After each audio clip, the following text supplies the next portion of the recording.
immediately recognize who they are. And when each person is speaking and responding to the questions asked by our students, we'll show a short bio on the screen so you can figure out who the person is as well. Yes. So to my left, my name is Tejaswini Niranjana. I'm Director for the Center for Inter-Asian Research here at Ahmedabad University. I'm also Dean of Online Programs. I've responded to a challenge grant the university was giving out in the area of cities, health, and climate change by giving them a proposal on food, clothing, and housing. As you all know, roti, kapda, aur makan, right? And I argued in that proposal that food, clothing, and housing are key sectors in Ahmedabad, and that these are key industries. And there is a way by which they're all actually connected, although it may not be apparent how they're connected. And I came up with a series of ideas as to what the connections could be. I also argued that these are many ways they inform the desires of people. You want more interesting food, you want more diverse food if you already have food, that is. And if you don't have food, then you want food. You also want a particular kind of housing. And if you already have, a reasonable kind of housing, like maybe some of us do, then you're always aspiring for something different than that. It's the same with clothing as well. So all three of these drive the consumption of people, drive the desires of people. And in fact, they are also those that might lead to the downfall of the human race as a whole. The three factors of food, clothing, housing that activate human desire also obviously in a strange way might lead to the destruction of life as we know it. So this is what drove me to imagine these three together as something that we can discuss. And I had three labs. I had a food lab last year. I had a clothing lab earlier this year, and also last year, and the housing lab now. This is the third of these labs. And what we do in the lab is that we bring together eminent practitioners from a diverse number of areas, but primarily focusing on questions of housing.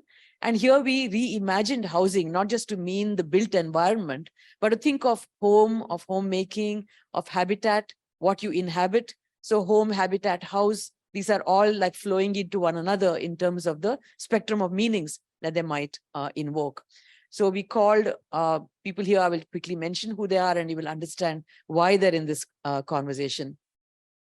So one proposition I had in my proposal was that as human beings, we have lived on this earth for many thousands of years. We have an idea of certain practices that we have developed within our different communities that have helped us to understand or deal with issues of food, clothing, and housing. With increasing globalization, with the flattening of practices that we now find across the globe, maybe we're losing sight of some of the older ways of surviving and of living. And I argued that we can, in many ways, look at the past, not just as something dead and done away with, something that we have left behind, but can we think of the past as a usable past? Can we think of what are the elements of the past and of past practices in particular that will help us deal with the dire situations that we find ourselves in today? So how do usable past lead us to sustainable futures? That was the larger proposition of the project. And to address that and to talk about it in the context of climate change, of health, of urban living, I put together these three labs. And as I said, we've done two. We're doing the third one. I can see that it's obviously invoked a lot of interest because it will also enlarge your own sense of what housing might be about. Sejal Patel had the anchor of this lab, has been a wonderful collaborator. I'm very glad to know Sep through her eyes. She will not need any introduction to the audience in this room in particular. Next to her is Anand Sonecha, who is an architect who has a practice here in Ahmedabad. When he speaks, you will get a sense of what he has been doing, many kinds of alternative structures and housing as well. Next to him is Rupali Gupte. She is the director of School of Environment Architecture in Bombay. And she also has alternative lives as a curator, as an art maker, and as someone who's very invested in a different kind of curriculum development for architecture schools. Next to Rupali is Soumya Malviya. Soumya is a sociologist and a Hindi poet. He's someone that I have known for some time. He was my colleague at Ahmedabad University, and sadly we lost him a few months ago to a government job. And but he keeps writing poetry and he keeps staying connected. So we thought this is a good chance to bring him across.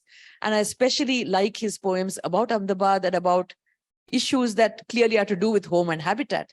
And I hope you will get a taste of those today.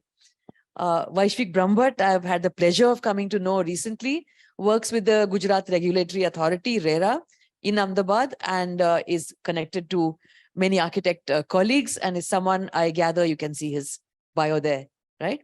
And we are very pleased to have him here as someone representing a certain policy-making angle of the government as well.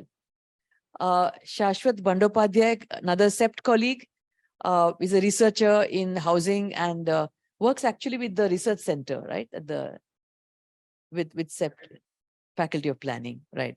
And very large biodata there. Please take a quick look. Next to Shashwat is Sandeep Virmani. Everyone would know him as the spirit behind Hunarshala in Kutch. And the more I come to know about his multiple layers of practice, the more I'm amazed at what all he has been able to do. And again, when he speaks, you will get a sense of what he has been doing all this time.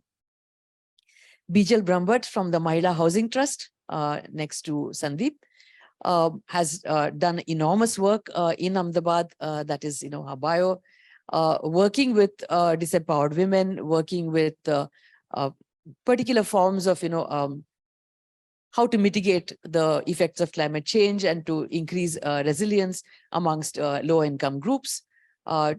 When she replies to the, I think, which is an appropriate question we're going to ask her, you will get a sense of what work she has been doing.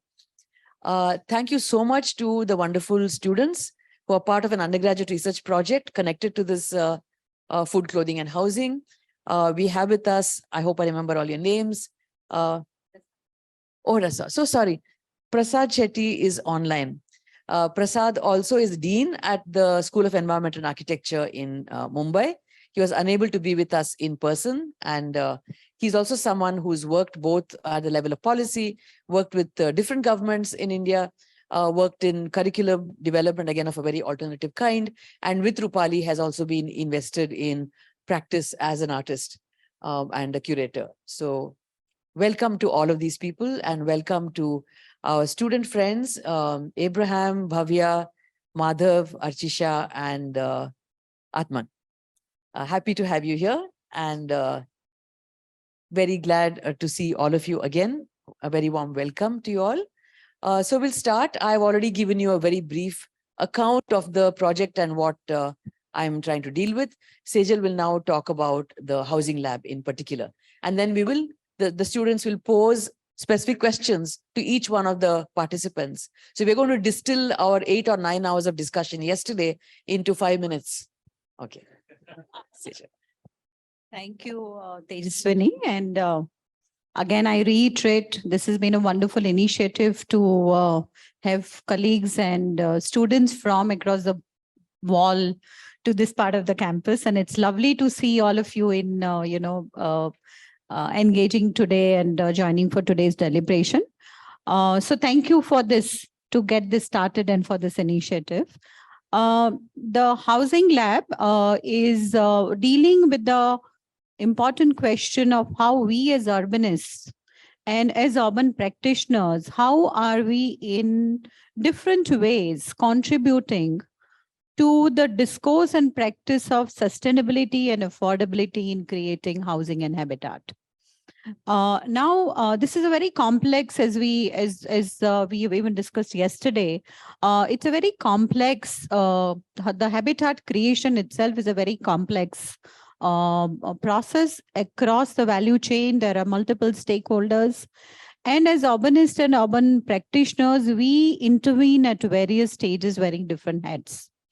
And hence we engaged in the discourse and the practice from a particular vantage point. And the idea of this lab is to bring all of the stakeholders together and to discuss the kind of vantage points from which they're coming into this discourse or the practice, and what are the kind of trade-offs that happened across the vantage points also. In a nutshell, we discussed yesterday that the entire habitat creation, the role of the state, how it enables the market to create frameworks in which the markets can operate and deliver housing, how the state also creates frameworks within which housing is catered to the people who are living in what is kind of not adequate housing, through different kinds of assistance which is given. And in all of this process, some of us are working, who are here, are working with the state in formulating the frameworks, be it in the nature of policies, programs, schemes, or regulations. Some of us are engaged, like Bijal Ben are, and even Sandeep ji, are engaged in influencing the policy and the frameworks through the work that they do, through evidences that they have, and also representing particularly the viewpoint of a vulnerable section, and influencing sort of their viewpoint into the policy decisions. Others also, work from the point of view of Vaishvik, regulating the markets.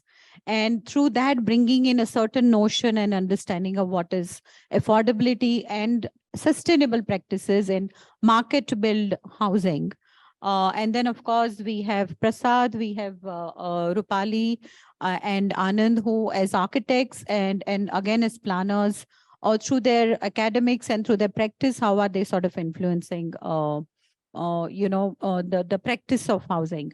And my colleague Sashwat, through large scale capacity building of the planners, practitioners, again, contributes towards building a certain understanding about resilience in planning and hence in habitat creations.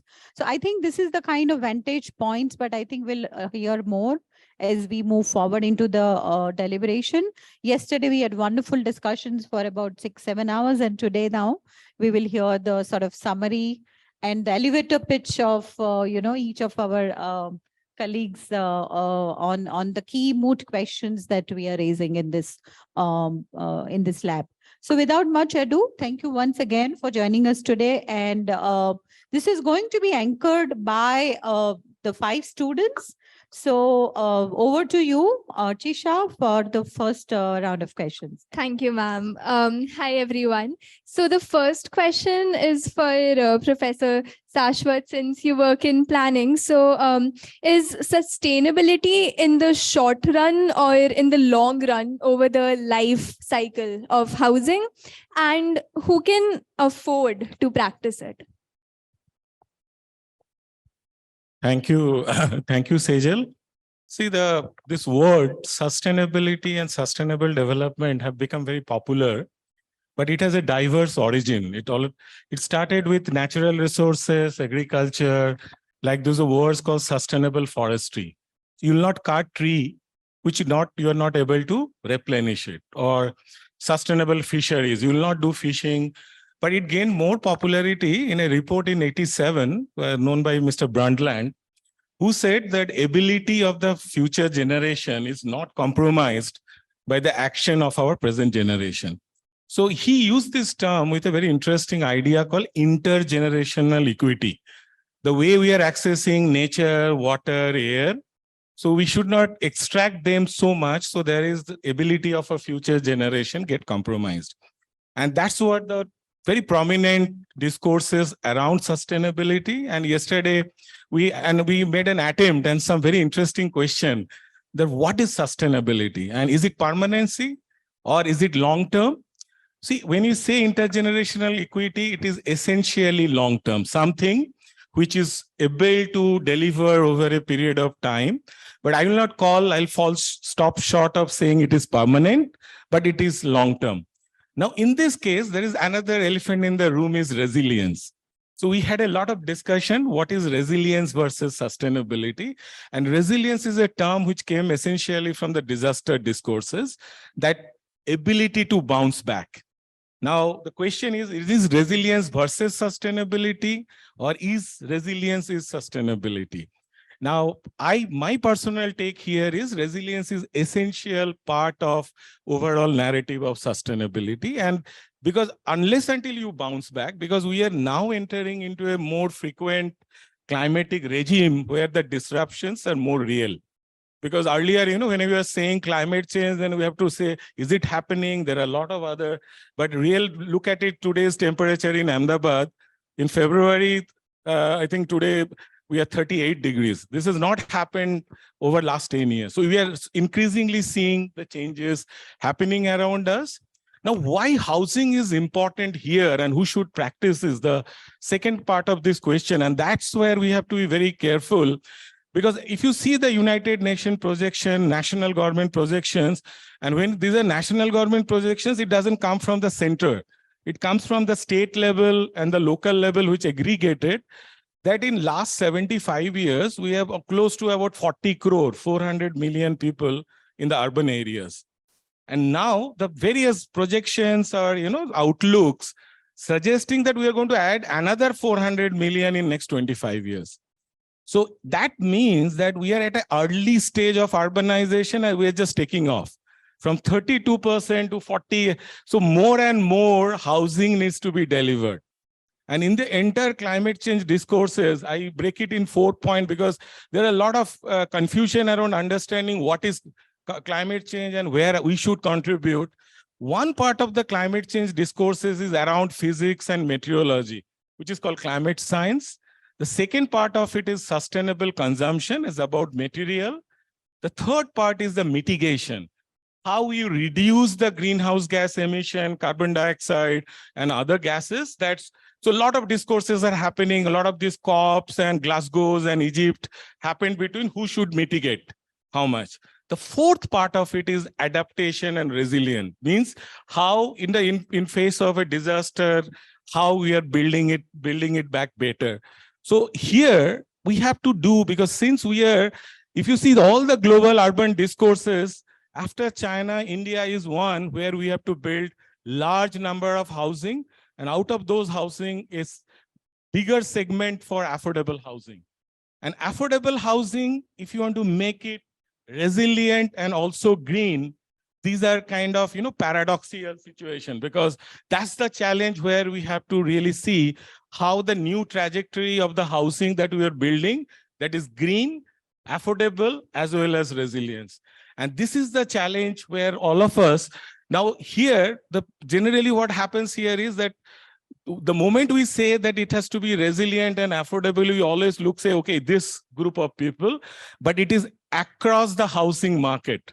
Because as we are moving, we are also becoming prosperous. Our income ability to, spend expenditure is increasing. So more and more consumption in housing is happening at all levels. So if you say who has to practice this, it is entire ladder of housing, formal and informal. And the state has a special role, particularly enabling delivery for the housing for urban poor. Thank you very much.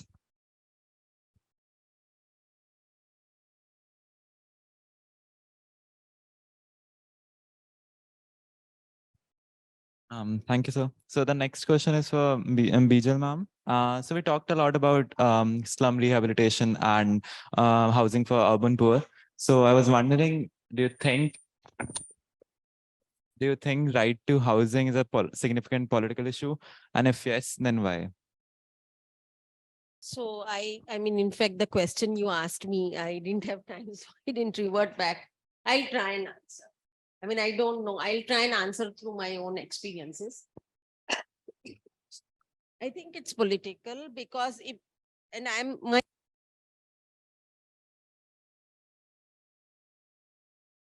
we had एक पुराने जमाने में हमारे यहाँ बहुत बड़ी कहावत at least Gujarati में होती थी, जर जमीन और जोरू. It meant jar means your asset. Zameen, of course, is land, and joru I don't want to say because we are women. But e trone kajiyana choru. Matlab it breeds, controversies, quarrels. I think it's still true today because it's huge asset building. So wo tab se chala raha hai. So I think we in Ahmedabad at least we map because when you talk housing rights, immediately linked with the land right also. So, Ahmedabad, we really mapped, the land occupied by the informal sector housing that we have in entire Ahmedabad, and it was like 4% of the total land of Ahmedabad. So if there is a political will, you can immediately ensure that, you then make all of them, give all of them formal housing. Now, having said that, politics is still, well, it keeps them informal, but it doesn't allow them to be formal very easily. But there are, I'll just describe incidences to you. Now, again, whatever I will say is probably will spark debate, and also I have no answers to that. But I'm just throwing open certain questions. So all those, I mean, I know we all know Ahmedabad, and I'll talk about it, but I don't want to start with it. We started working in Ranchi. So Ranchi is now, of course, it's urban and it's the capital of Jharkhand. And you still have, because it's essentially tribal population living there. Now, as it is started to become urbanized, you had all these laws, because they were essentially tribal population, that the tribal land can be sold only to a tribal. And it was there to protect their forest, their agricultural practices, their way of life, so that powerful communities don't come in. I think it's very relevant in the rural, but as they have started to urbanize, what has happened is that they are increasingly stopping agriculture. Secondly, I don't know, because, once a survey was conducted in Ranchi in 1934, when something called a Khatiyan was issued to their, 34 is like the fourth generation must be staying, third generation must be staying now, was issued to their forefathers, and their name reflected in that document, the land right document, on which I think the third or fourth generation is now living.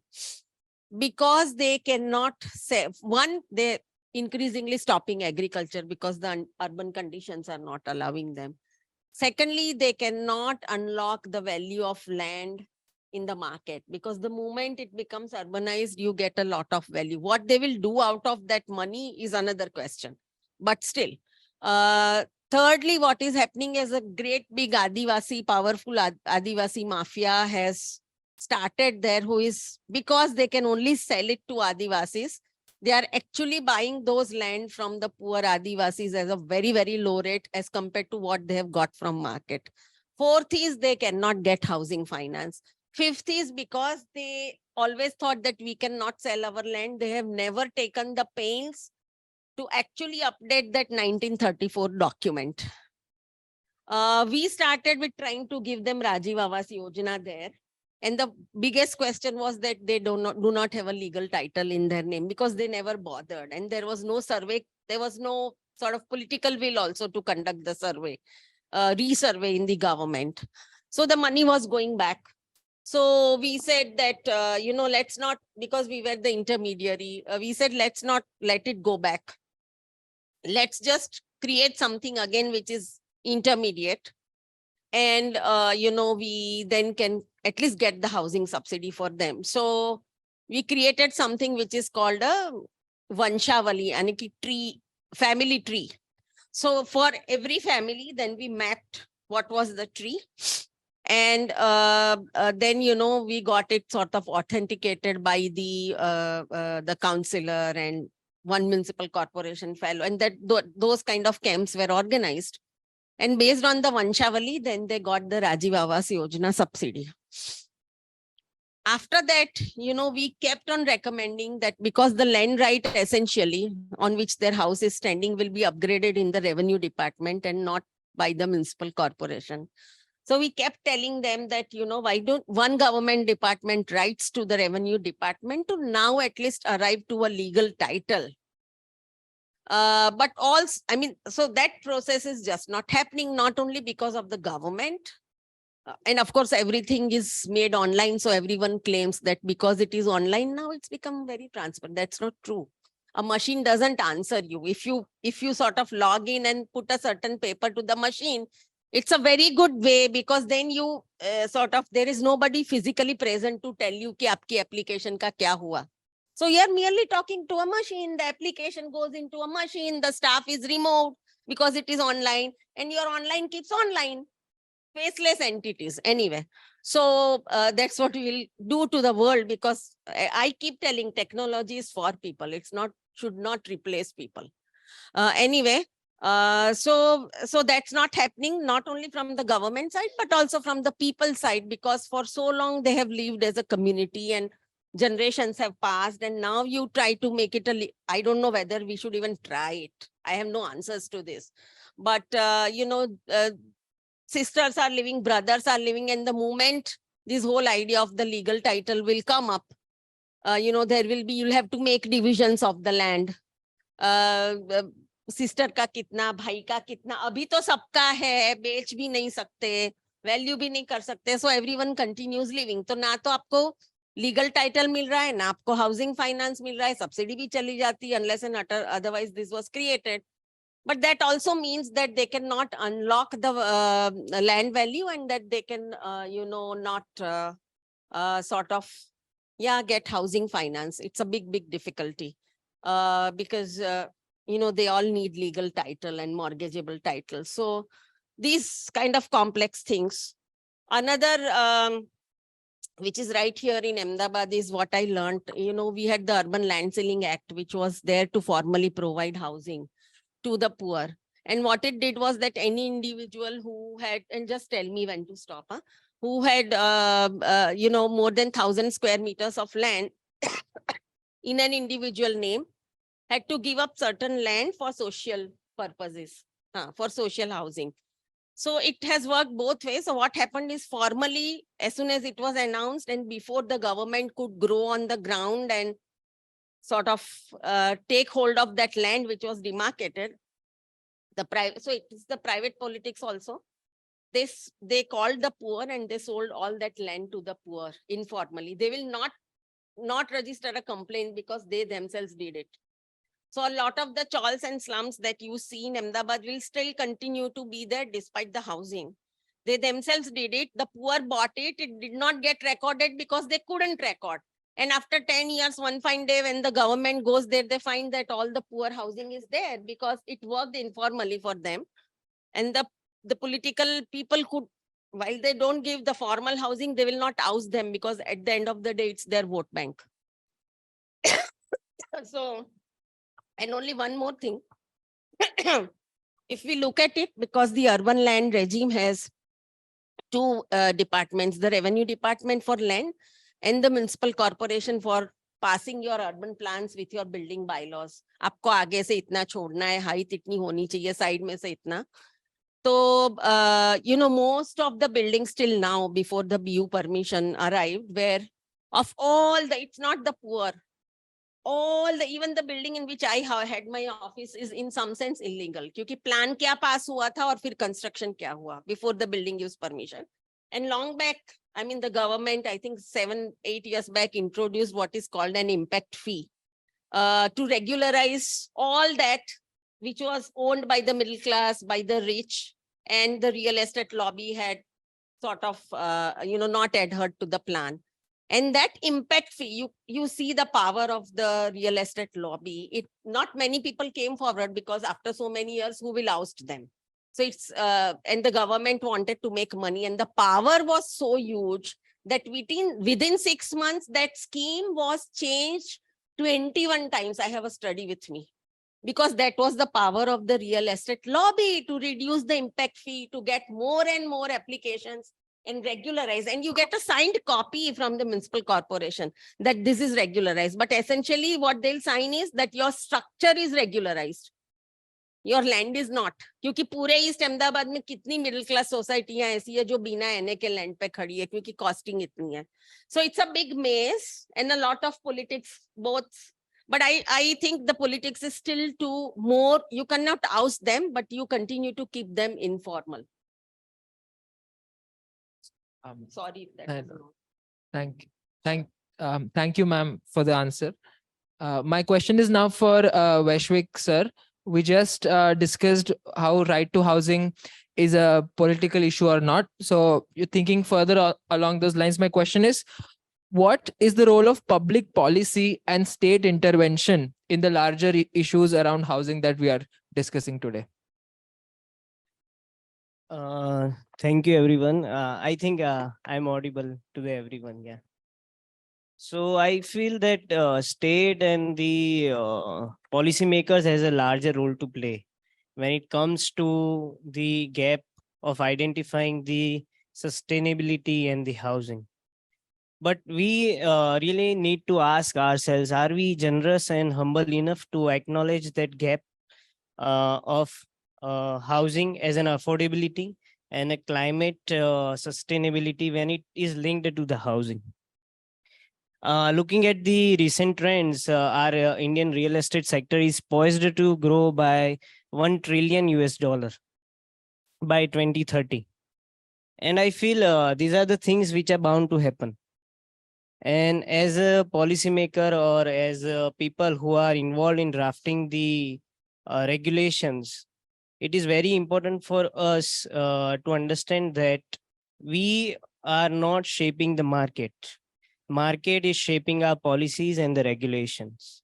And we need to work as a solvent and as an enabler to that market. So here the larger question is how we can play that role as an enabler or as a solvent which can help this huge stake of housing to be built in a sustainable way.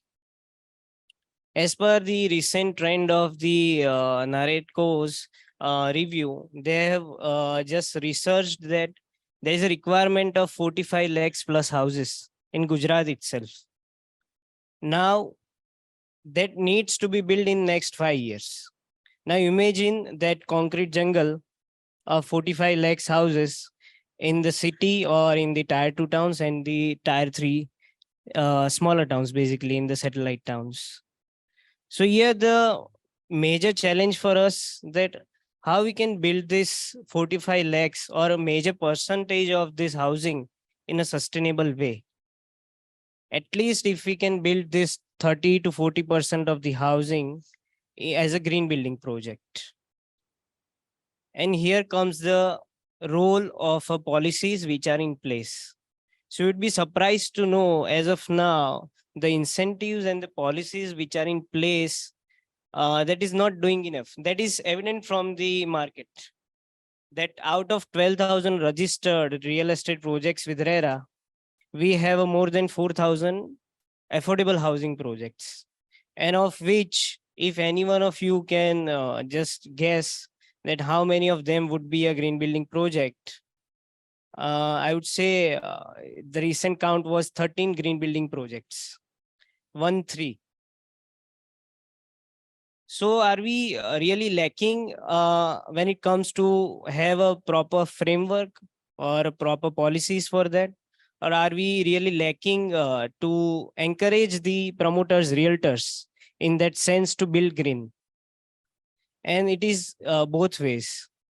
Either the promoters are not that encouraged to build green and state is not that serious to really have a green building footprint in a way. As of now, the engineers here would say, just have a guess that the green building project costs around 20 to 26% more than normal building. We did our informal surveys. Many would argue it is actually around 10 to 15%, but it also adds to the opportunity cost of time and the finding out the other vendors, the materials, the ecosystem which is linked to the marketplace. Now the incentive which is there at government level, it is around 5% of the rebate on the chargeable FSI. So you see there is a huge gap where we are providing the incentives, which is around less than 10%, and we are asking the promoters to build, which is costing them more than 20%. So this is a great challenge. And as not only as a policymaker, But as a citizen, I have made a few recommendations, and I would like to share that what we can do further, going to have a good green ecosystem in place, and to have more and more green building projects. So one thing which is directly linked with the consumer and the promoter is that we can reduce the stamp duty of consumer by 1%, which is directly linked to the consumer. In a way, they would be encouraged to invest in the green building project. And it would also help the promoters to get their supply to sell off quickly. Another thing we can do, we can link that 1% of registration fee, which is waived as of now for the woman, that can also be added additional 1% to the green building project if they are investing in affordable housing. Another thing is that as of now, the certification process, I think many of you who are involved or who are interested to know how this works, they would see this is it as a very cluttered market. We have a lot of agencies which do certification process of a green building. But if you go to any of those websites, you won't find the exact details, and you won't find the exact number of projects they have certified, an exact number of ongoing projects.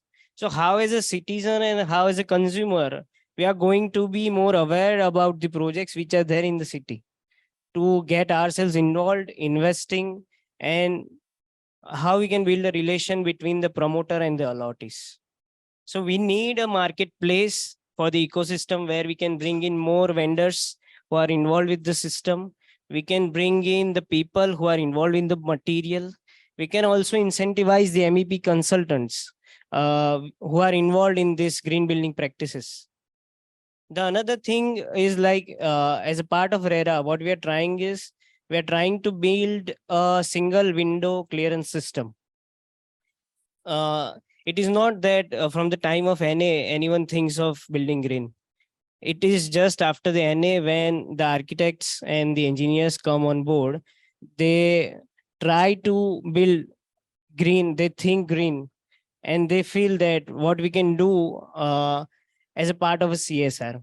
As of now, the norm is no one is that interested in building the green building project in a way of doing something for their own, but they want to just reflect in a way that what we can do it as an authority.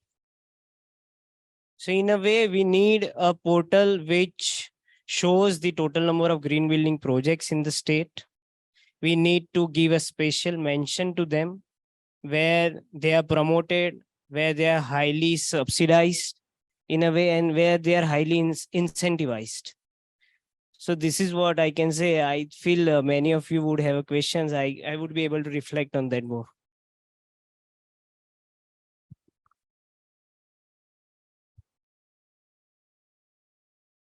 Thank you so much, Mr. Vaishya. Sorry, Mr. Vaishvik. I'm so sorry. Yeah. My next question would be to Mr. Virmani, and we will be talking about, so the question is, what is the significance that local and regional materials and technologies hold in housing in the wider context of sustainability itself?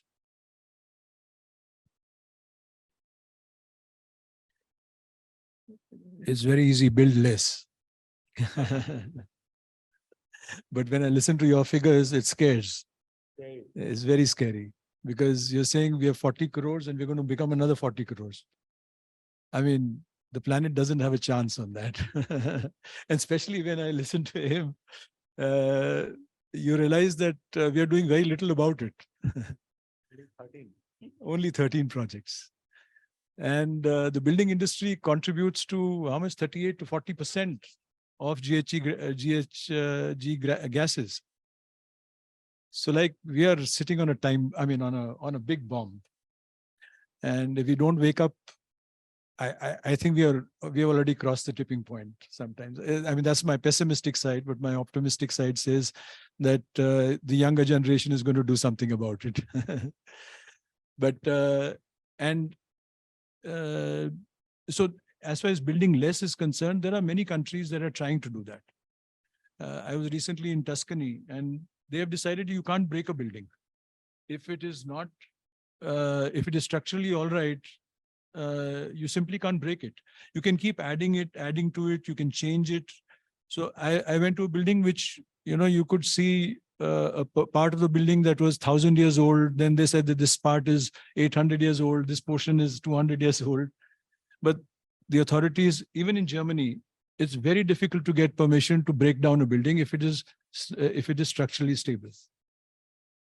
So, and in India, we break down everything so easily. I mean, something that's built, 4 or 5 years ago, just because now the regulatory frameworks change and you can build more FSI, you break down a brand new building. And the waste from our city, about 60% of it is construction waste. And very little is being really done to try and reuse that material. There are some policies in place, but it's such a corrupt industry that it's becoming very difficult to actually incentivize that and make that a priority.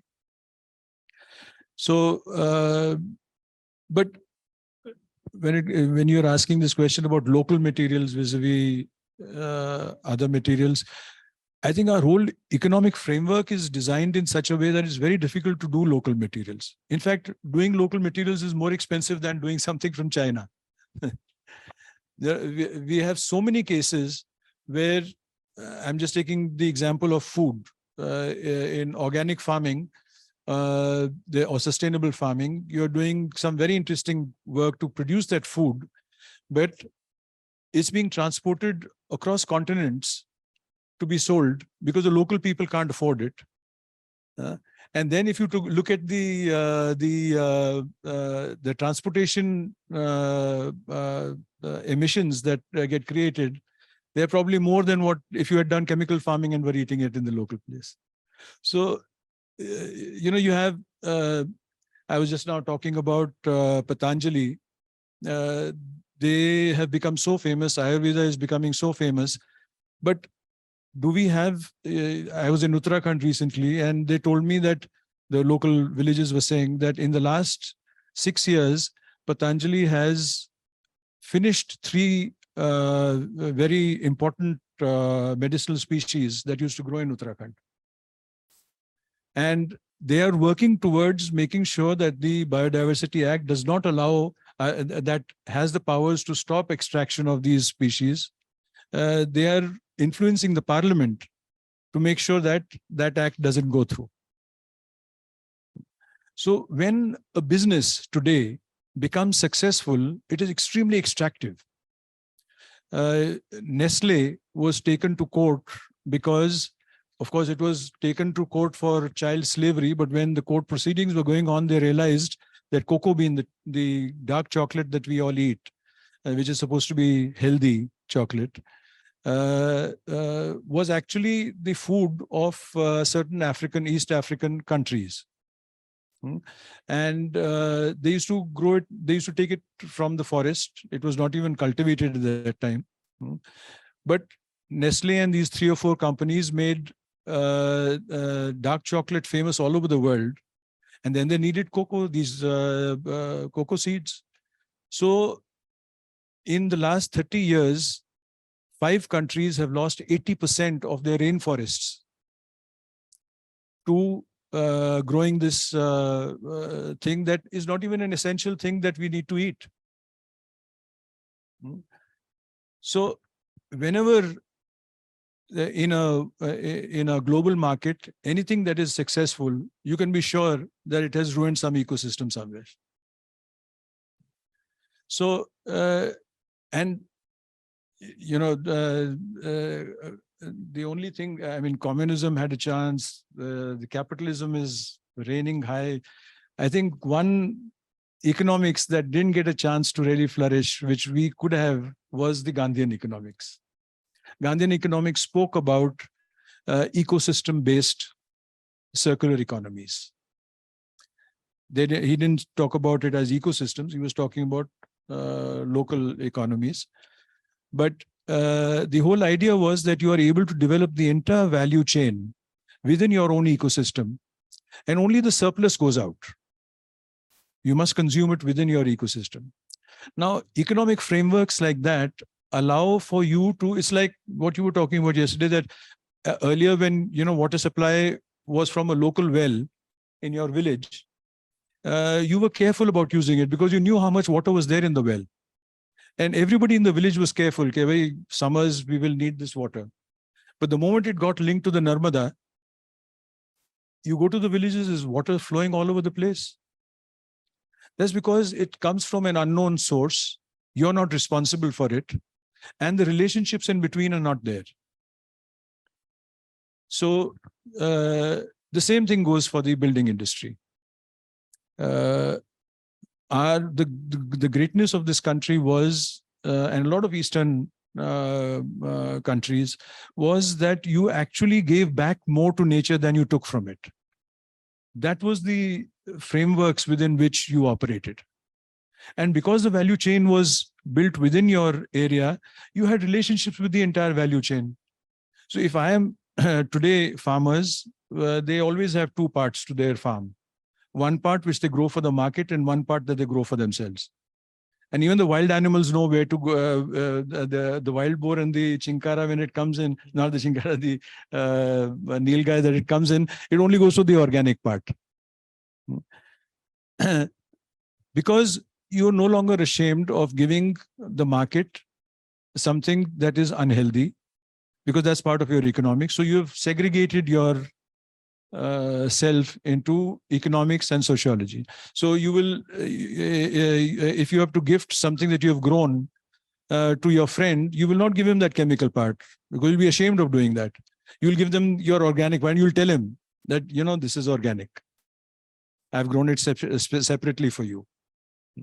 The value chains within your own ecosystem ensured that you had these kind of relationships with one another. And you would not want to cheat your person, even though you had an economic relationship with them. And these kind of societies still exist on a very large scale in India. We are fortunate to have these multiple ways of thinking in this country, even today. But very fast, we are losing it. So when it comes to materials and technology, I think the framework, it is true that concrete, steel, plastics, aluminium has had the amount of research that has gone into it, the amount of subsidies that it has received, and that is why we have been able to do this kind of construction. Where is that kind of investment going into local materials, low energy materials at the moment? There are a few practices that try and do it on their own thing, but it's not something that the state is promoting. It's not something that our society is promoting. So, but I still feel that we have a whole plethora of technologies. Recently, under the Kutum program, we were discussing this, that you don't need to actually have cities that are growing more than 4 or 5 stories. And in architecture, this has been discussed and shown fairly conclusively that you don't need vertical cities.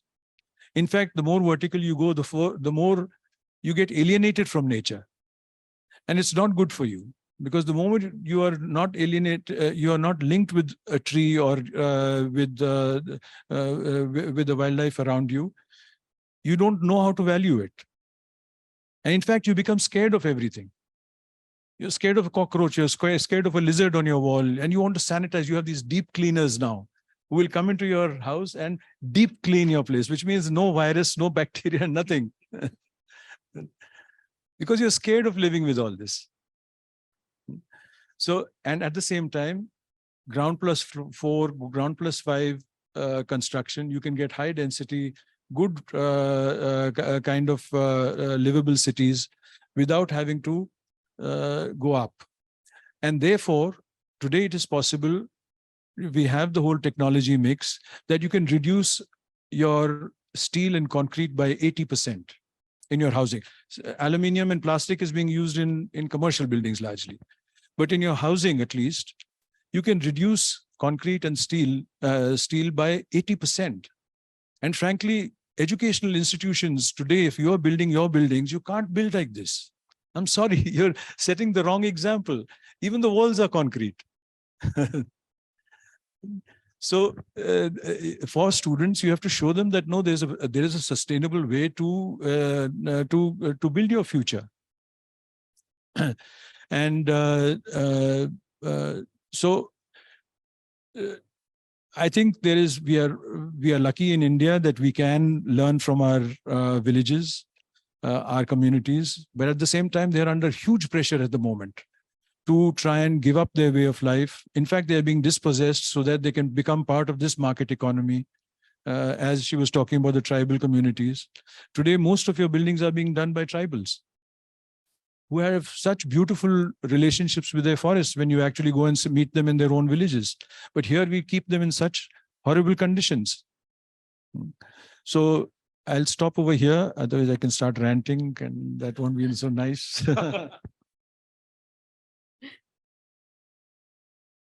Thank you for that answer, Mr. Virmani. In fact, picking up from your points of how we can go back to the usable past and how certain communities in our country are still using those practices.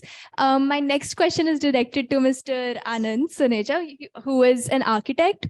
So again, Mr. Virmani established the context pretty well. So what I was wondering was, what are the historical practices in your field in relation to the affordability and sustainability of housing, and that you are taking forward, and why?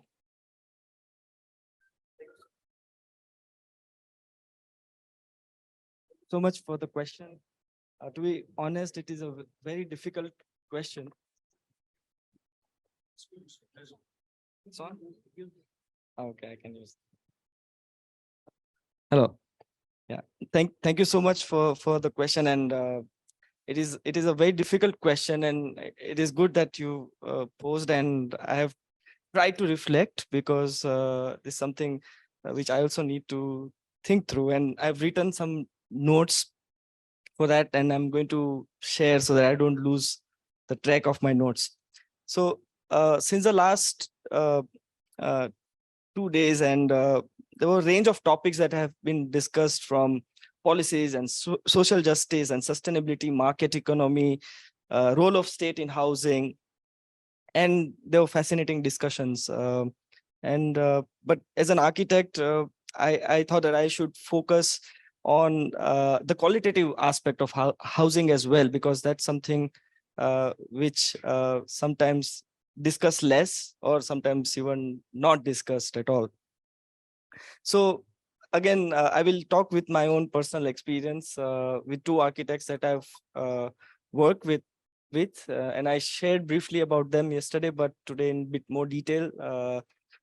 So Alvaro Siza from Portugal and Prophet Doshi from here. And what I wanted to bring about some of the questions of housing in their time in 70s, and what were the questions they were raising, and what we can take some of the aspects even in today, because some of the questions are still relevant in today's time. So one of the example of Alvaro Siza really fascinates me, because he worked with SAL, which is a local ambulatory support, a state nationwide state-driven program in Portugal, and they built a lot of housing across the country, in Bosa, in Malagueira, a lot of housing. But what really impressed me is that the four or five major points that I wrote was that people were central part of the process, even if it was a broad national level strategy. And of course, I don't mean to say that policies should be there. And of course, there are different challenges, and not everywhere it could be possible where you involve people, but people were the central part of the process throughout the country. And there were some interesting discussions that also he shared that I'll come back. And even there was this standardized logic of housing. There was a lot of diversity where people could do smaller changes, could use spaces in different ways. So even there was this logic of standardization, but they were looking at diversity, which was I think it's so important. And it was contextual. So yesterday we were talking about cookie cutter plan. They were contextual. They were deeply rooted into the place where they were standing, and the building tradition, what he also was sharing. And what this last point that I also found so important, that the housing had a quality. So Lord Caesar told us one story that when he presented this plan to the housing council, and the housing council asked, are you sure that you are showing us the right plans, because this does not look like housing for poor. And that's something I also feel that that this tag that we have, that the only quality certain segment of the society deserves, and something that I feel that we need to be also looking that aspect, qualitative aspect, more carefully, rather than we ignore that part completely, saying that because it's a mass housing we need to do, so we forget qualitative aspect on the way. Whereas Professor Doshi, I think that 2-3 other parts that I felt was important, that he looked at house as living organism. So it didn't look at as a product, as a market-driven product. And that's something, the way you look at it, it changes the way how we look at the house itself. And that's something which is also personal to me. He looks at versatility. So whenever you are working with frugal means, the multiplicity is so important. So like even the plans that we are discussing about, okay, we are talking about efficiency, but and also tagging the spaces, but then versatility is something that could do. And of course the incrementality we talked over and over, because people family grows and houses grows, and there needs to be room for architecture to grow and adapt, and people should be able to take the control of their own growth. That's something which so to conclude my answer, I believe this plurality of approaches are important, not one or the other, because each place has certain challenge and circumstance, and we need to look at the ground realities and act, rather than devising a same sort of way of looking at housing. And so yesterday's project was in that spirit that I was talking about, that there the ground realities were very different, and our approach was that because of the realities. Maybe for other places it is not valid, and we would not do the same. So yeah, and these are some of the aspects that from them I would like to question and take it forward. That's something which I want to share. Thank you.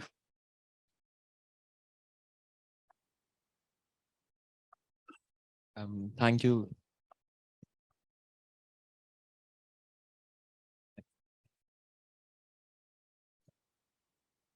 Thank you, Professor. So the next question is for Rupali ma'am. COVID-19 and the following economic crisis. Can you hear me? Can everyone hear me? Okay. So the COVID-19 crisis and the following economic crisis has brought into spotlight the vulnerability of urban poor migrants. So what are some of the changes that you would want to see so that the vulnerability could be lessened in some extent? Yeah, is this? Yeah, okay. So I think COVID-19 showed us some very important things. I think one of the most important things it showed us was that we haven't built enough care infrastructure, and I think what is important from there to understand, and I think is a lot of the discussion on housing is about providing new housing, but perhaps I think what COVID-19 also showed us is that perhaps we also, I mean, of course, these are important questions, but we cannot limit our questions to housing delivery itself.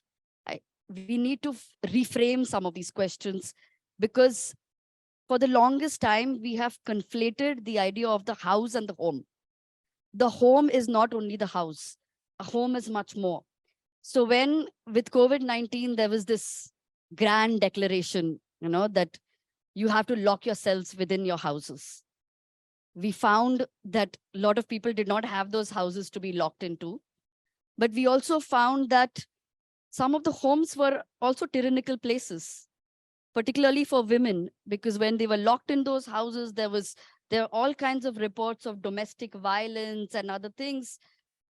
And so what does that tell us? It tells us that the home was actually much more, that the city was the home, the neighborhood was the home, the building was a home for several people. And what is it that we are doing now with this kind of the question that we are asking from the lack, the demand question is somehow limiting this idea of the home to a delivery, which incentivizes developers, but also talks about only one aspect of the home, which is the propertied, the monetized idea of the home. But what happens to all of these other care infrastructures?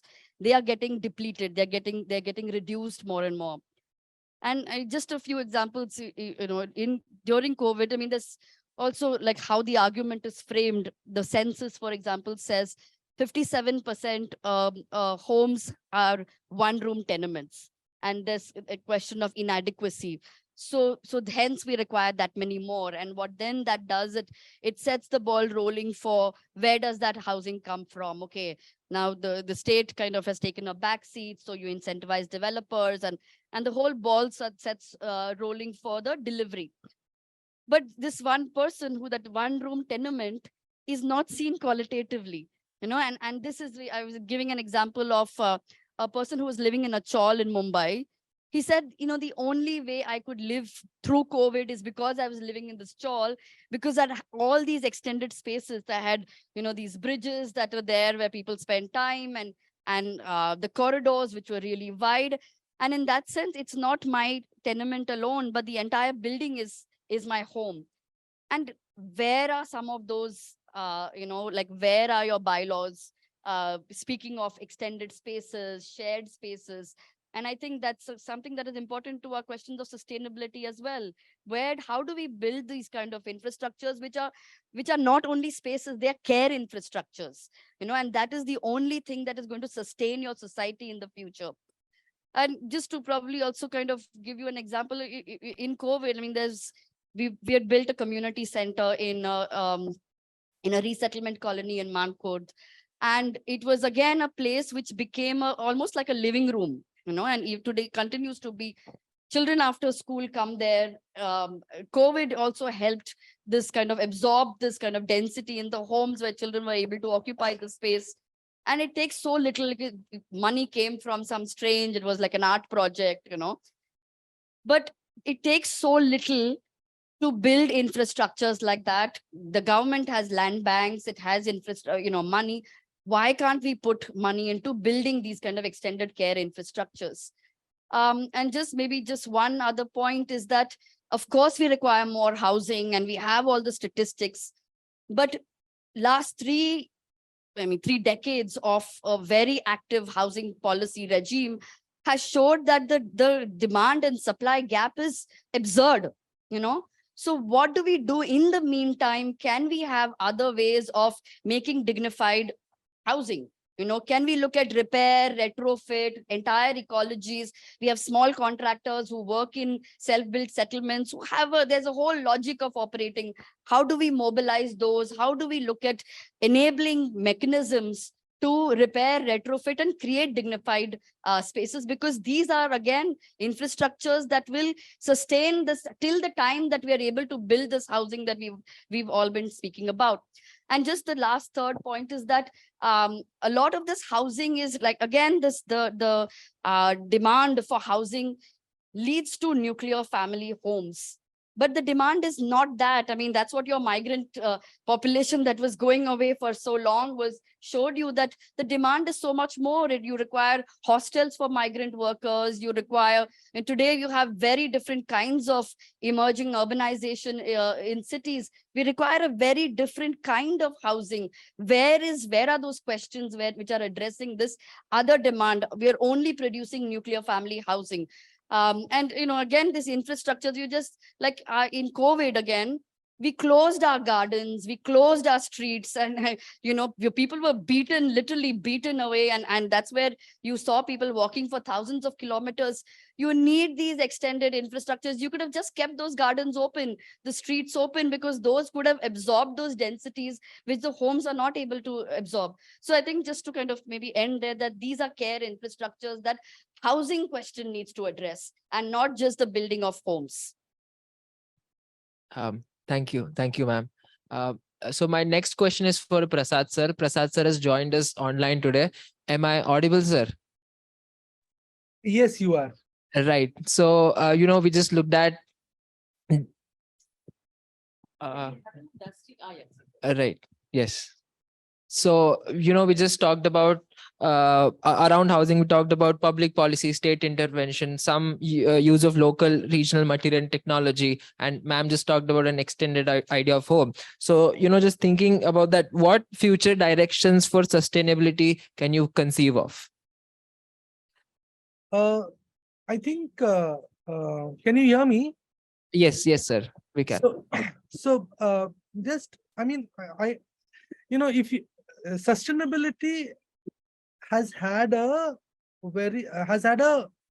environmental overtone for a long time, actually.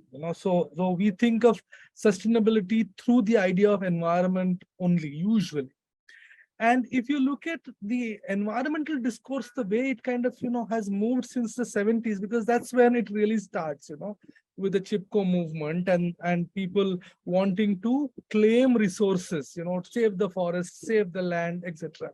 So 70s, 80s, it was really the claiming the resources kind of idea of environment. In late 80s, 90s, the climate change discourse becomes active, ozone layer getting depleted, greenhouse gases, etc.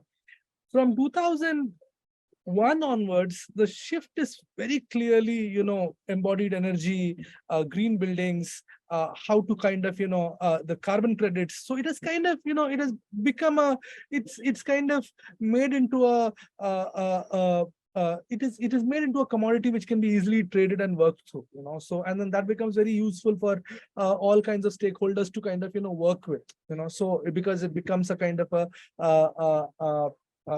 an entity which can be measured and calculated and stuff like that. But one thing is important is to historicize it and understand that there's a discourse, there's a change in discourse. At the same time, in the eastern side of India itself, you don't have to go very far. You have communities which have lived with shifting environment, high floods, moving land historically. So you have people living on stilts, people moving houses. Bangladesh is full of it. Assam is full of it. Odisha is full of it. Plenty of it.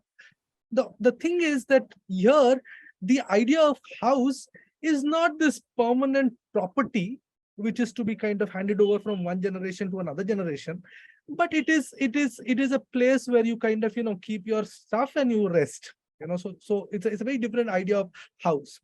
Now, what Rupali was also saying, the idea of house is being reduced to the idea of property, which needs to be passed on, and an asset which needs to be passed on over generations. So there are these 2 points I would like to make with respect to the environmental sustainability. I'm more interested in talking about social sustainability, and bear with me when I say this. In the opening, Shashwat kind of opened up with the idea of urbanization. By 2025, 50% of India will become urbanized, more or less true. Yes.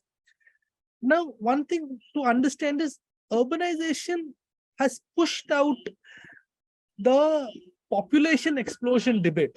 In the 80s, 90s, or up to mid 90s, actually, the population explosion debate was very, very critical. But one thing you realize across the world is as urbanization takes over, human population starts shrinking. It's like in cities, two people produce one child or no child, or maximum two child. It doesn't kind of, go exponentially high. So urbanization is good for population explosion. I want to make 3 points over here with urbanization and shrinking population. What happens is we are seeing, particularly the mega cities, the large cities, we are seeing an demographically an increase in elderly in the cities.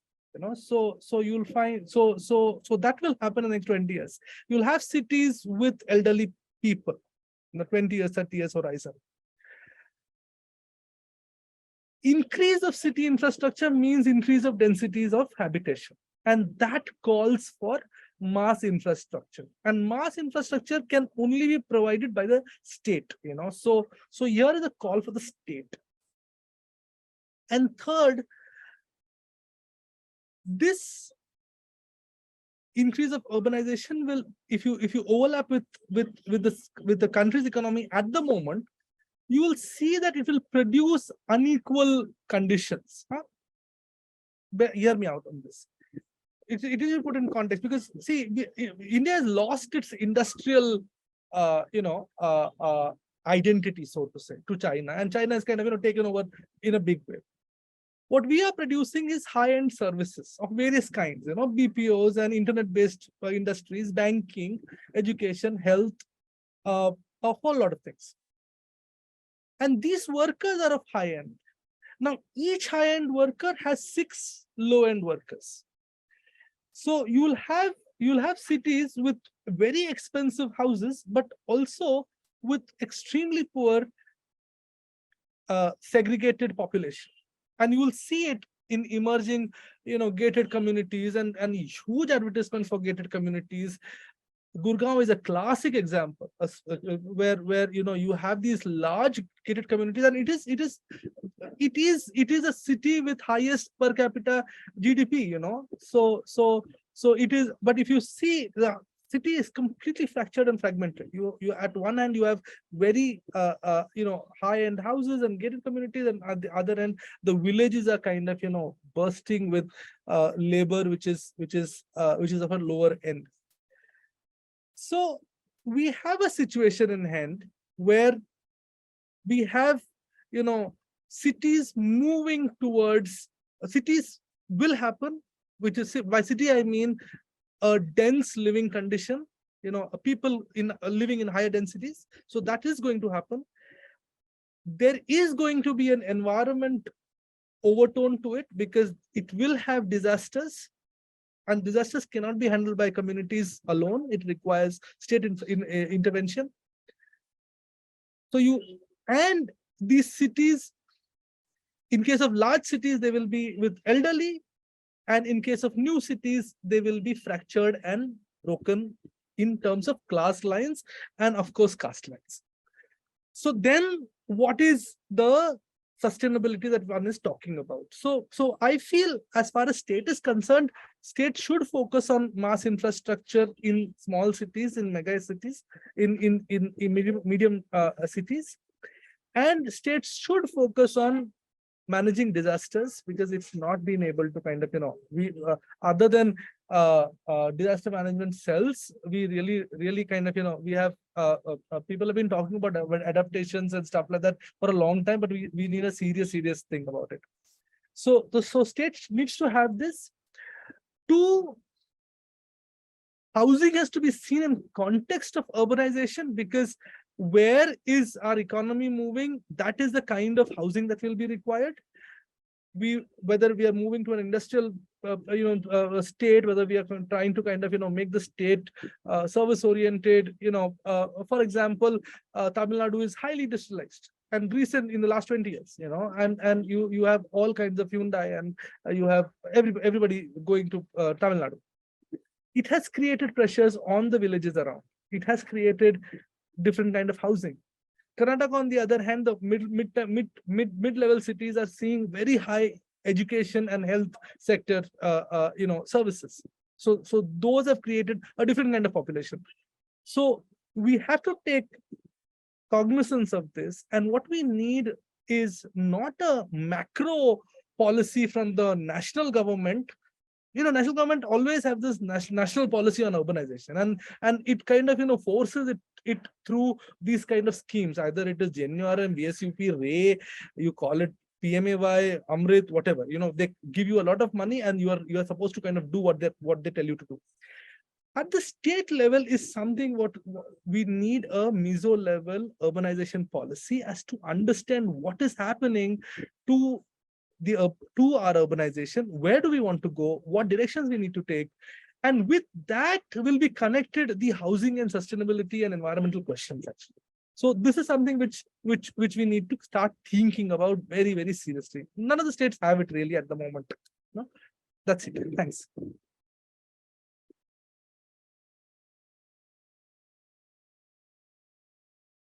The next question is going to Mr. Soumya. And before I go there, I just wanted to sum up a couple of things that I've noted down from the discussion over here. The idea of sustainability is a bit debatable right now. Some people are talking about resilience. Some people are talking about being connected with nature. It just seems that perhaps sustainability is a perfect balance between the two, that things come from somewhere, things go into somewhere. When you're using construction materials for the buildings, normally use concrete as of now. The whole building that we're sitting in is more or less built of concrete. And when we demolish this building, not as a realistic scenario, but if we do demolish this building, the dust particles that concrete produces is not something that decomposes very easily, as compared to when you're making a home out of mud or hardboard or cardboard or wooden walls or something. So more or less, it depends on the behaviors and the ideas that we use while we are living in the world we live. The idea of sustainability might change from different places to different places. Sustainability in Ahmedabad would be different. Sustainability in Tamil Nadu would be different. Sustainability in the northeastern states would be different. So I think it's more or less focused on how we act where we are, and the norms and laws or the policies are just to facilitate them or enforce them. And I don't think national laws really apply over here. It's the regional state laws that we should be focusing on. So to Mr. Soumya, can we think of a way in which we connect these issues of public health and climate change to specific housing related practices that normally we all are engaged in?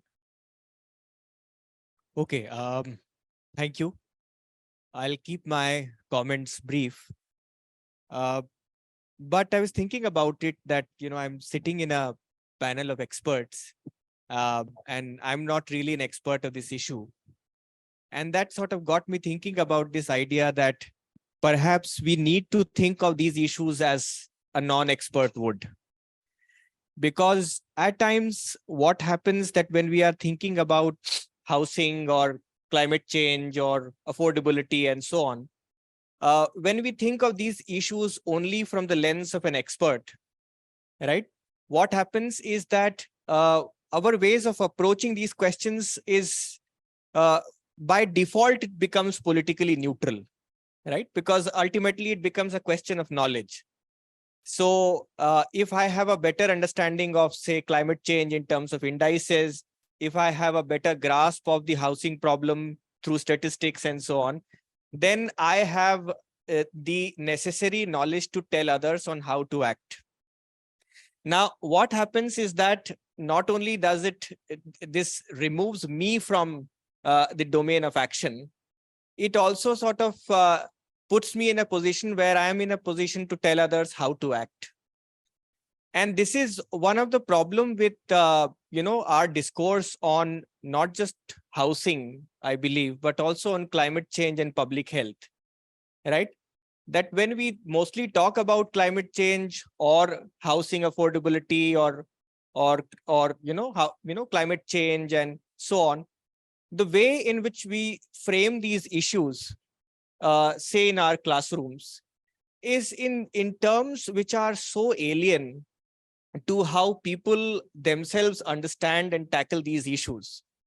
And then we come up with these, say, to what seems to me as false oppositions between, say, sustainability and resilience, or say, because for us, these are issues or these are oppositions which are intellectually appealing, right?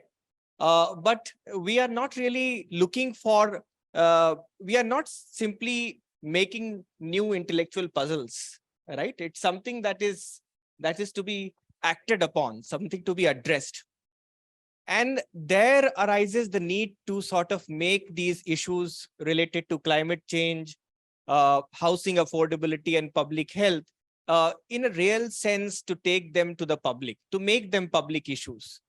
And where we fail, so to speak, as scientists, as architects, as planners, and so on, that somewhere we fail to translate these concerns or to pitch these concerns as these are actually public concerns, right?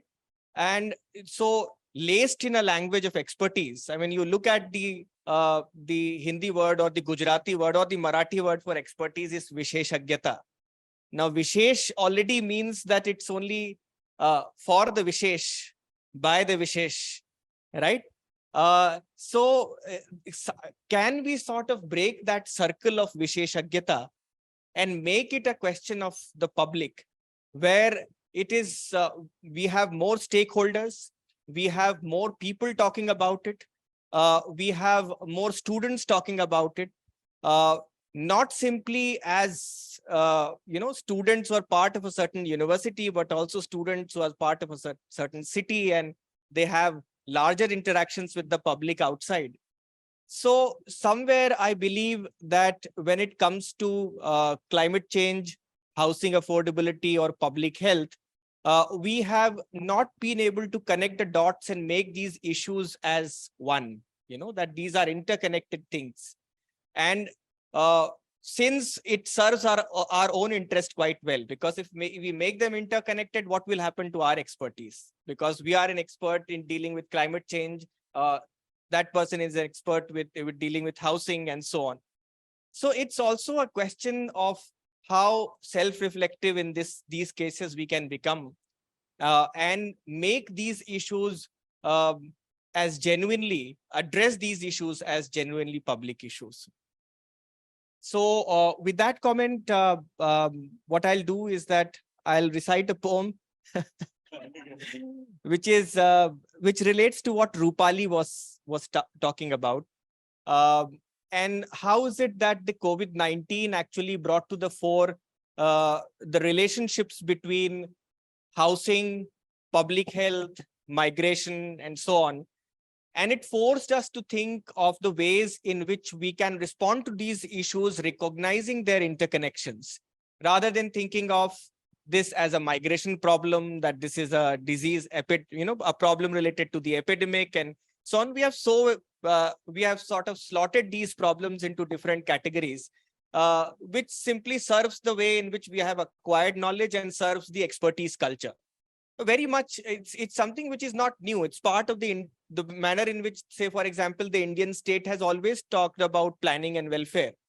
We have never really discussed about planning or welfare in terms of the right-based approach, but rather, that the Indian state can engage in welfare given the circumstance. So it's mostly the state as a giver and people as a receiver, and simply then experts also as givers and people as receivers.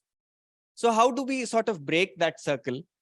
So this is a poem that I wrote in the aftermath of during the second wave of COVID-19, and this poem actually responds to a specific issue of migration.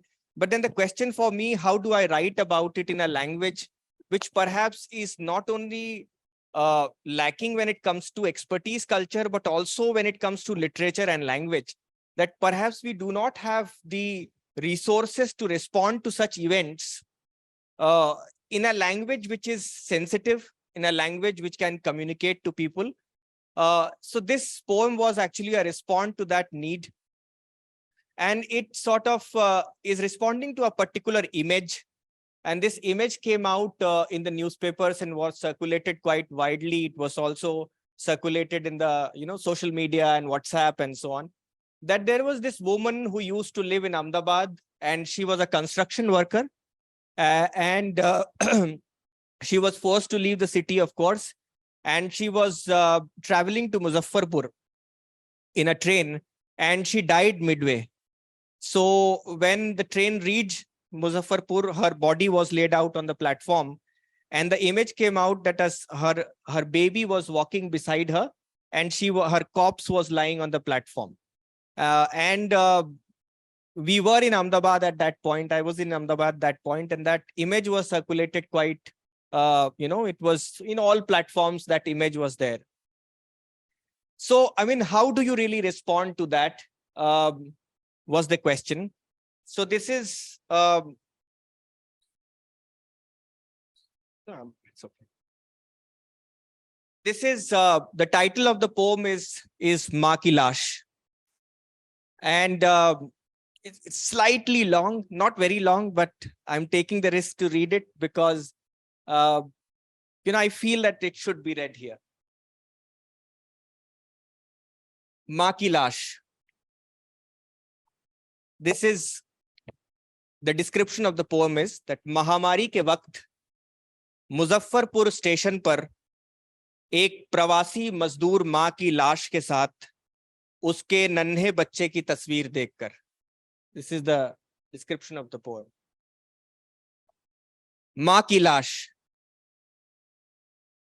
माँ की लाश बिल्कुल माँ जैसी है. अजनबियत के दरिया में किसी पनाह सी उभरी हुई, उस पर बैठ वो बच सकता है इस चढ़ते सैलाब से. देखता हुआ आदमियत के आसमां में बेपरवाही का चमकता सूरज छिप सकता है. माँ की लाश बिल्कुल माँ जैसी है. लोग जब वबा इज द पैंडेमिक, लोग जब वबा और वबा के खौफ से मर रहे थे, वो मरी प्यास से. लोग घरों में उब रहे थे, वो घुटी स्पेशल ट्रेन के गैस चेंबर में. मरी तो भी दीवानगी का दामन नहीं छूटा. पागल थी माँ की तरह, माँ की लाश भी पागल है. माँ की तरह माँ की लाश भी पागल है. वो दफन नहीं होगी, गलेगी नहीं. रेलवे स्टेशन के प्लेटफॉर्म पे किसी ताजिए सी रखी हुई, शायद वो किसी बेंच में बदल जाए, जिस पर भटकती हुई रूहें रात के वीराने से सुर मिलाकर इस दौर की नज्र मरसिए पढ़ेंगी. माँ की लाश बिल्कुल माँ जैसी है. लोग कहते हैं माँ मजदूर थी. She was a construction worker in Ahmedabad. लोग कहते हैं माँ मजदूर थी. आढ़तियों की लार मिले अपने पसीने से कतब सरी की किरचें जोड़ा करती थी. कतब सरी इज वेजेस. लोग कहते हैं माँ मजदूर थी. आढ़तियों की लार मिले अपने पसीने से कतब सरी की किरचें जोड़ा करती थी. माँ की तरह माँ की लाश भी मजदूर है. अभी भी शिफ्ट पे है और सड़ांद भरने से पहले ममता की खराद में पिस जाना चाहती है. माँ की लाश बिल्कुल माँ जैसी है. लोग कहते हैं उसके पास कागज नहीं थे. जो कोई पहचान पूछे तो तलवों पर पीब और खून से बने कई चेहरे दिखा दिया करती थी. माँ की तरह माँ की लाश के पास भी कागज नहीं है. कोई मुर्दगी का सबूत मांगे तो गहरी सांस भरकर आंचल टटोलने लगती है. माँ की लाश बिल्कुल माँ जैसी है. लोग कहते हैं वतन की बेटी थी. सारे मुल्क में खाकसारी की. उसके जिस्म से निकलकर पैकर हुई तमाम शहरी कॉलोनियां. कई रस्तों पर सड़कों की काली रगें उतरी उसके हाथों से निकलकर.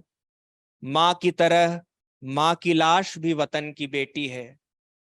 राष्ट्र के कारचोप पे कसकर उसे हुकूमत एहतियात के उसूल लिख रही है और एक बूढ़ी तहजीब उसके जिस्म के अरक से अपने बाल रंग रही है। माँ की लाश बिल्कुल माँ जैसी है। लोग कहते हैं वो माँ का दुलारा बेटा था, उसकी बरही पर माँ ने सीमेंट के सुरमे से उसकी आंखें आंजी थीं और प्यारे भाई बहनों की चर्बी घिस कर दिए बारे थे। माँ के दुलारे की तरह वह माँ की लाश का भी दुलारा बेटा है। उसके कफन में घुसकर उसकी आंच को दिल में भर लेना चाहता है फतह पर निकलने से पहले। भूख से लड़ना ही अब उसका फातिहा और दुरूद है साहब। माँ की लाश बिल्कुल माँ जैसी है। उसके लिए तो खैर ये फर्क भी कहाँ है। माँ की भूख, माँ की नींद, माँ की प्यास, माँ की मौत, सब माँ है। वह भूख, नींद, प्यास और मौत में पहचानता रहेगा माँ को, ढकता रहेगा चादर से उसे, थपकियां देकर सुलाता रहेगा। माँ की लाश बिल्कुल माँ जैसी है। मुजफ्फरपुर का प्लेटफॉर्म कब्र है, कब्र देश है। कश्मीर से कन्याकुमारी तक खुदा हुआ, कद पर जो ऊंचाई दर्ज है, मुताबिक उसके देश दरिया में डूब चुका है। लाश पानी में बाल खोले घूम रही है, ठीक वैसे जैसे माँ बस्ती में बच्चों को हेरने निकला करती थी। सचमुच माँ की लाश बिल्कुल माँ जैसी है। माँ का दुलारा बेटा माँ की लाश का भी दुलारा बेटा है। ओ बनी आदम के नुमाइंदों देखो जरा, अभी माँ को छोड़कर बस 2 डग ही चला है वो, और उसने हमारी दुनिया नाप ली है। So it was, I mean, as I teach social anthropology. So as somebody who teaches social anthropology and I work on the social anthropology of science, it has been a question that has bothered me for very long, that how is it that a public engagement with the science of climate change, climate, and also the science of housing and affordability can be increased. And for that public engagement, not only do we need to engage with this science, but also to develop languages, expressions, ways of articulations through which we can open these questions up, not simply as questions of knowledge, but as questions which where we all should be partaking in this exercise, participating in it, because these issues are too important to be left to the experts. And the other thing is, as a poet, as somebody who writes, it has also been my attempt to develop expressions, ways of responding to these questions, and to see whether my poetry can bear the burden of what I see. And not sort of simply, does it do something to our language in the process as well? So these are the twin concerns that I respond to. I'm sorry, since I'm not a practitioner and I do not relate with these issues in terms of as my colleagues do here. So I will not be able to give any concrete example related to my own practice, but this is what I practice in terms of what I do. And this is how I think about these issues. Thank you.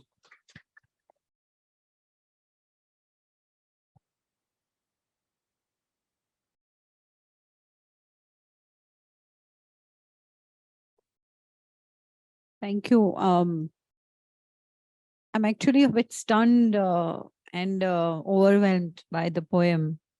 The words are difficult to come, but thank you. Thank you for that recital. So if there are any questions or, I think now the floor is open for question and answers, and we'll be very happy to hear from you and your reflections or your questions on what has been discussed.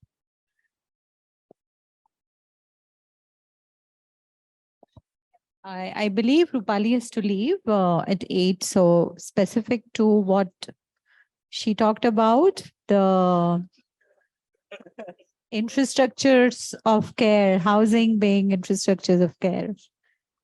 extending the notion of housing to include infrastructures of care. Think any reflections on what she talked about?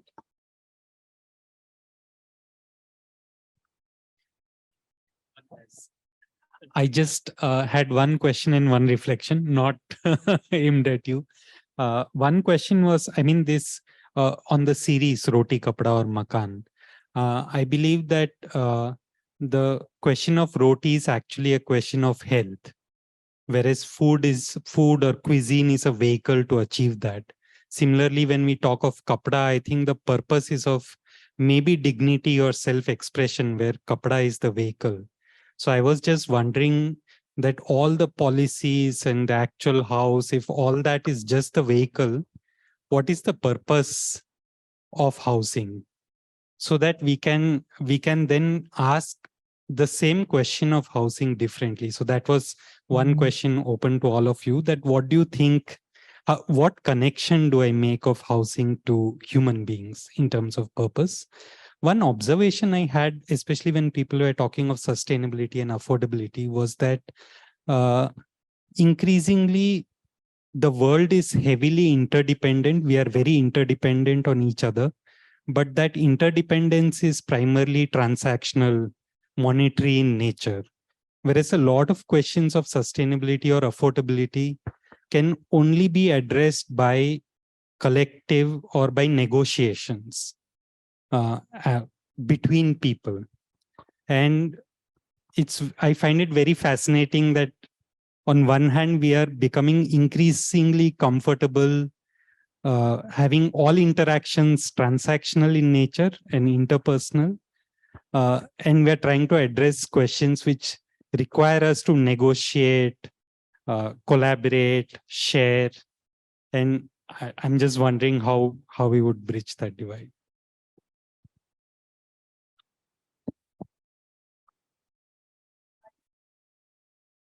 God.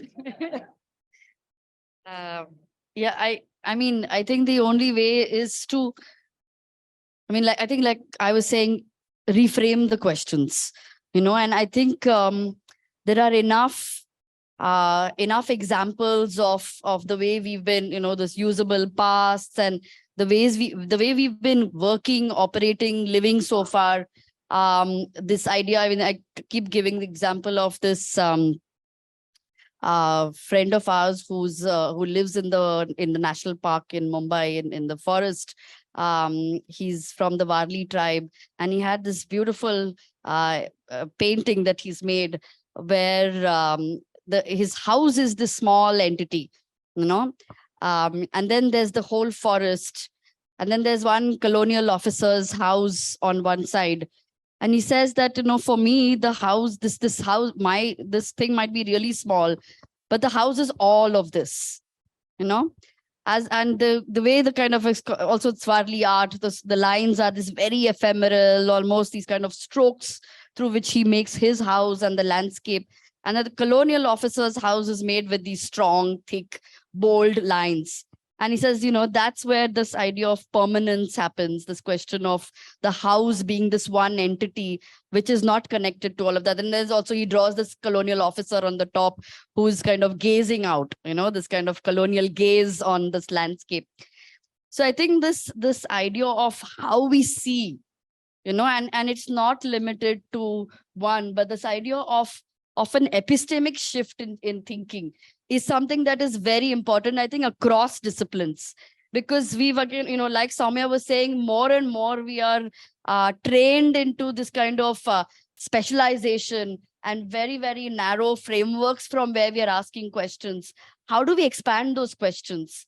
And then, I think because otherwise it's all about, I think we were discussing yesterday, it's all about self-preservation.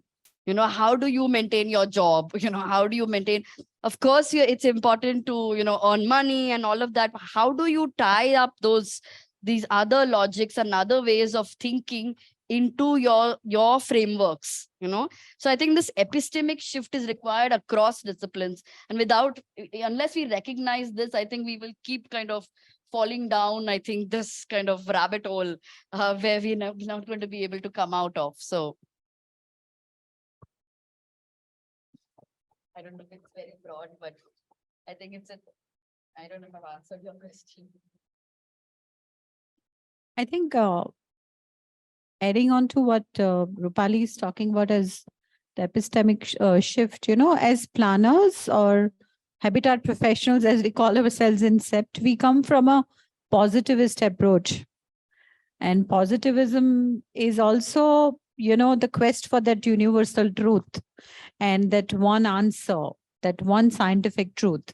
And that is where also a lot of the issues or the problem are that the problematization itself is a single problem. Whereas actually, if we, as we move even within our habitat professions, as we move in the academics, as we move from the inquiry about the problem of housing from, let's say, a bachelor's to a master's to even a doctoral research, we move our stance as epistemologically, our stance from a positivist to more of a constructivist. And we begin to become more humble to accept that the actual problem is as the inquirer, as what even Soumya was saying, how are we constructing that social reality? And there isn't a single answer, but our vision of that social reality in that context. And it is in that context, then we want to deal with it, and this is how we want to intervene it. So I think this duality of epistemology in housing or in any of these issues around the built environment is also in terms of, as an inquirer, what is the hat that we are wearing? What viewpoint we're coming from, as a positivist or as a constructivist or an interpretivist, and how are we, getting into that reality or that problem or the phenomenon. So if we go from that perspective, there isn't an answer, but each one has their own answer or their slice of the pie. Yeah. Do we have questions from? Yeah, Tikesh.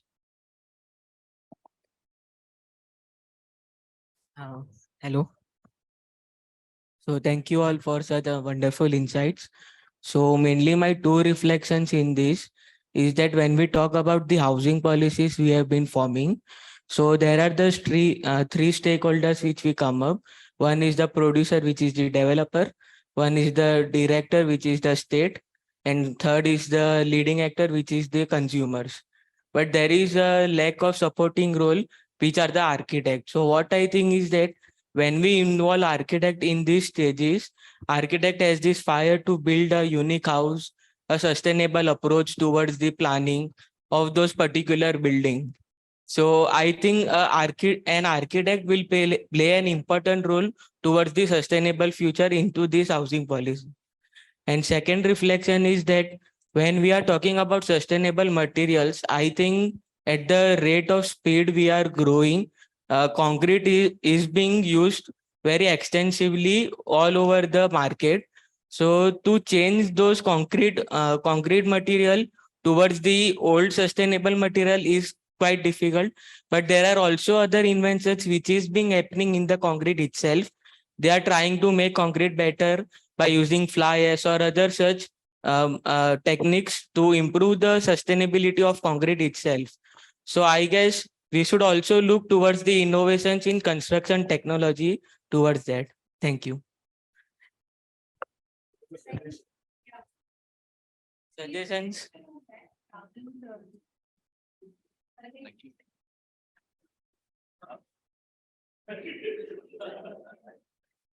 It was not a question, it was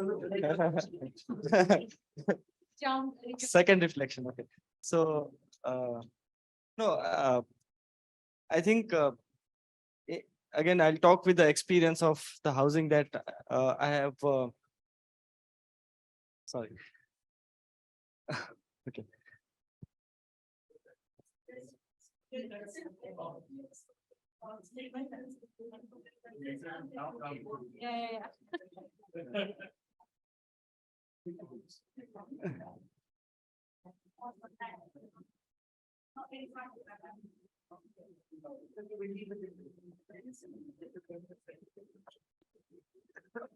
I can share briefly about the experience of the housing that we have worked in Vastral.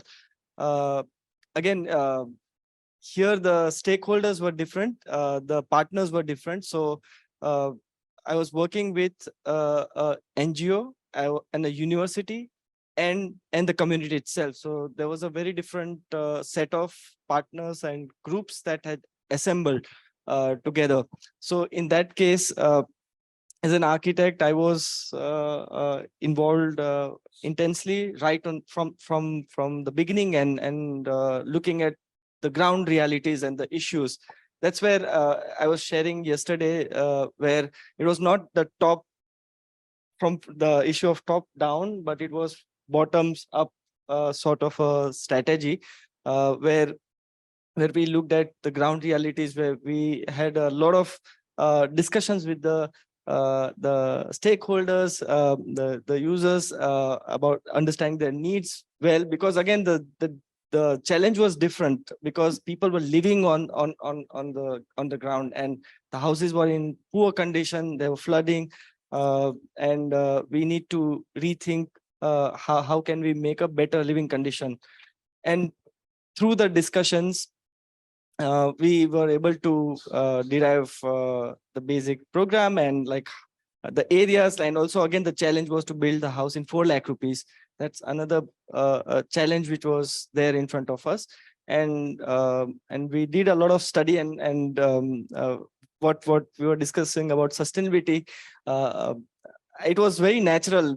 I was not looking at that part very crucially, but I think it's natural thing as a responsible professional to do. We're looking at whatever was a resource which was available. So the house that we demolished, we removed the bricks from the house. We used the debris to build the plinths, which is the biggest cost of the house, the foundation, the plinth. Like the doors and the windows, we reused from the old house. We refurbished them, we repainted them, and we used it. Of course, we had to invest on the incrementality, because that's something which I was saying, that I was very curious, and as family grows, the house needs to grow. So we used money into making stronger foundation that they could use to build the first floor. We use concrete roof, again, not a very sustainable solution, but in this case, I think it is essential, and we have to do something which is essential. And I also don't want to say concrete is bad or good. In some context, I think in what proportion you use, I think it makes also a big difference. And in social sustainability also is something which I want to look at it carefully. So we used the RCC roof so that the incrementality and other things they can happen. So these were like some issues of ground that we were looking at it, and we built 13 houses till now, and it was not something that we made one house and we repeated everywhere. Because the challenge, again, the size of the family was different, so we looked at the incrementality and also the size of the family, how can we accommodate. But challenge was that, okay, 4 lakh rupees is the budget, so we had to look at different resources, different ways of looking at the type, and we have built so far 14, learning from each house and refining the details, making more and more efficient in terms of construction, in terms of resource, and we have done what we could do in that best, but not forgetting that people do not deserve quality, and that's something was a very central concern of mine, that I wanted to make sure that the houses are dignified, they're good to live, and they're inspiring, not just because it's a low cost housing, so you just do whatever you can. So yeah, these were some of the, and each house that in that sense is very unique in that neighborhood, and few people feel nice about it, that it's for their own identity. But again, as I was sharing, that we need to have pluralities in terms of approaches. We cannot have one way of looking at making of the housing, or one policy in which, okay, we group everything and we just say, okay, this is how we should do. So I think the different approaches, I think, needs to be discussed and brought forward to make a more holistic and things from it. Yeah, I just wanted to share because just taking from what he was saying and later Sejal was talking about this expertise. Few days back, when there's Ahmedabad, it was being written a lot about Ahmedabad is warming, etc., etc. So you went to a politician in Ahmedabad saying that, why don't you do something about climate change? What he told is very interesting, is saying that it is, it's climate change is a elitist construct. People in the street don't belong. I mean, they don't really understand, or they don't, is need created by, so we conducted some survey as a part of our students exercise and other. And very interestingly, we realized that 100 or 150 samples of some of the field came out. Majority of them say that for a street vendor, for a vegetable vendors, they really said it's not a problem for us. Then we realized there is what the point he was making, that there is a kind of a disconnect between the work that we are doing to how this need to be communicated. The partly what Kashi was saying about collaboration requirement, etc., etc. I think there is a barrier which need to, whether it is an housing question or climate change question. But nonetheless, we are entering into a domain where we are increasingly uncertain areas.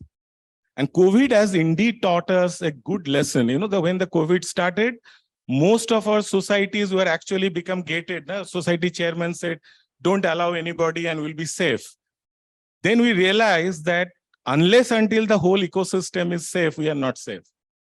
But COVID has also taught, during that lot of the circulation that need hot water with warm water with this and that. But COVID has also taught the importance of knowledge and research, because at the end of the day, we also all have to take those vaccination.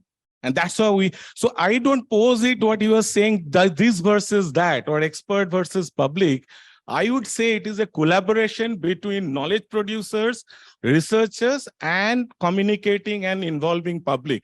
So the barrier that we have created, like an elitist versus citizen, that can be diminished. I thought that's I wanted to just share with this. Another question, yeah. I think so. When we were referring to the numbers, the requirement of the housing that is there, etc., etc. In that reference, when we see this, what happened? I mean, along with that, what as practitioner, what also we have sensed is that the problem is not about only qualitative or whether expert versus the general, etc. It's also about the time in which something needs to be generated or something needs to be supplied, whether it's for government, whether it's for private developers, whatever. So and when we say sensible housing or sustainable housing, it's more like low flame cooking, something where you really need to invest time, resource, or at least something where something is invested. Whereas the rate at which, as practitioners, what you are asked to generate, at the same time, what nature of deadline, the rest of the thing, even economics, overall structure in which every stakeholder is there, it works. It does not really have that time where something holistically sustainable really comes up.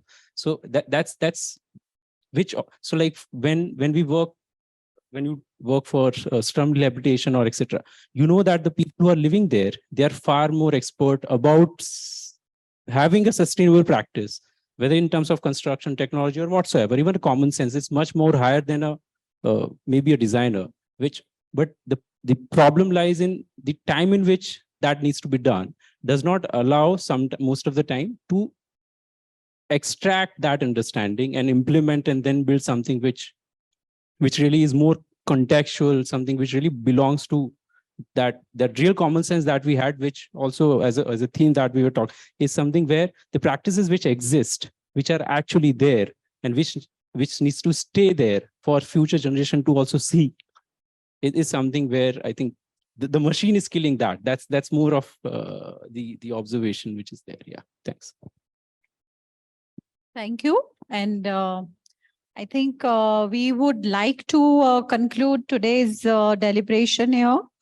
We would have loved time for some more question and answers, but I think given the, I think it's 8. So I think we'll have to close it here. Thank you for the wonderful deliberations and yeah. They had 2 exams today, and then they have 2 exams coming up tomorrow on a Sunday.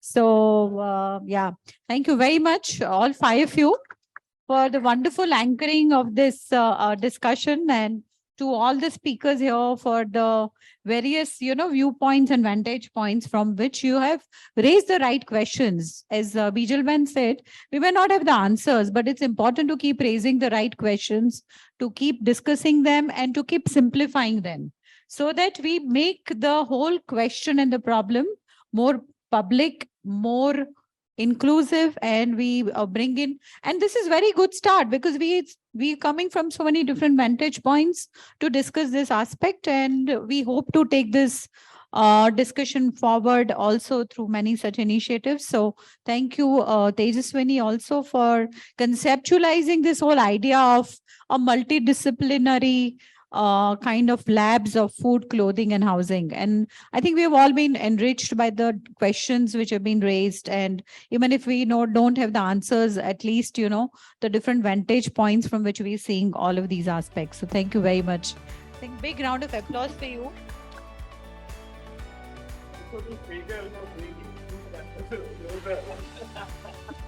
I think she's the fountainhead too. All right.